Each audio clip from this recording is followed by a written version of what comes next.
ముఖ్యమంత్రి రేవంత్ రెడ్డి ఎన్నికల్లో ఇచ్చిన ప్రతి హామీని నిలబెట్టుకుంటున్నారని మహదేవ్పూర్ మాజీ జెడ్పీటీసీ గూడెల అరుణ అన్నారు. జయశంకర్ భూపాలపల్లి జిల్లా మహదేవ్పూర్ మండల కేంద్రంలోని అంబేద్కర్ స్టాచ్యూ వద్ద సీఎం రేవంత్ రెడ్డి, మంత్రి శ్రీధర్బాబు చిత్రపటాలకు కాంగ్రెస్ నాయకులు పాలాభిషేకం నిర్వహించారు.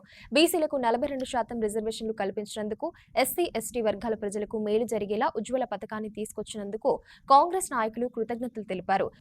ఈ కార్యక్రమంలో బ్లాక్ కాంగ్రెస్ నాయకుడు కోట రాజబాబు, జెడ్పీటీసీ సభ్యులు గూడల అరుణ, కాంగ్రెస్ సీనియర్ నాయకుడు వామన్ రావు తదితరులు పాల్గొన్నారు.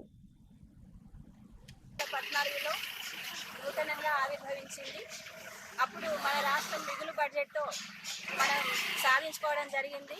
కానీ గత ప్రభుత్వం చేసిన అప్పులు అన్నీ ఇప్పుడు అప్పుల వలయంలో మన రాష్ట్రం కూరుకొనిపోయి ఉన్నది.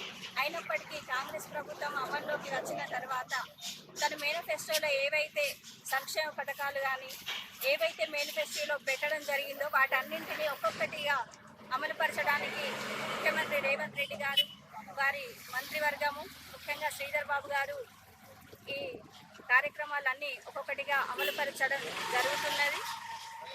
ఇప్పుడు ఎస్సీ వర్గీకరణ బిల్లు, బీసీ రిజర్వేషన్ బిల్లు, ముఖ్యంగా యువత నిర్వీర్యం కాకుండా ఉండడానికి వాళ్ళకి అనేక యువ వికాస్ కింద వారికి కొంత స్వయం ప్రతిపత్తిని సాధించడానికి వాళ్ళ గురించి ఆలోచించడం జరిగింది.